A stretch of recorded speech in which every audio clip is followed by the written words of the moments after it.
Canada snow ఎప్పుడూ ఉంటూనే ఉంటుందనమాట. మోస్ట్‌లీ 6-8 మంత్స్ ఇన్ కెనడా స్నోతో కవర్ అయిపోతుంది. చూడండి అసలు స్నో గుట్టలు, గుట్టలు పైలప్ అయిపోయింది. నాకైతే స్నోలో బయటికెళ్ళడం అస్సలు ఇష్టం ఉండదు. అదేదో అనుకుంటాం గదా! దూరపు కొండల్లోని పని.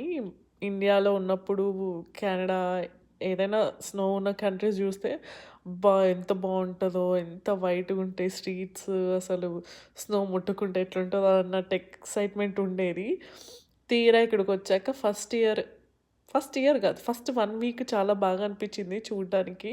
స్నో అంతా బావుంది ఫోటోస్ దిగడానికి అదంతాను. తర్వాత వింటర్ కోటు, షూస్ ఇవన్నీ వేసుకొని నడవాలి అని ఎప్పుడైతే తెలిసిందో అండ్ అవేసుకొని బయటికెళ్ళడము, ఎక్కడికైనా ట్రావెల్ జేయడము ఇట్స్ టూ హెవీ. ఇంకా వీటితోనే బతకాలిక్కడ.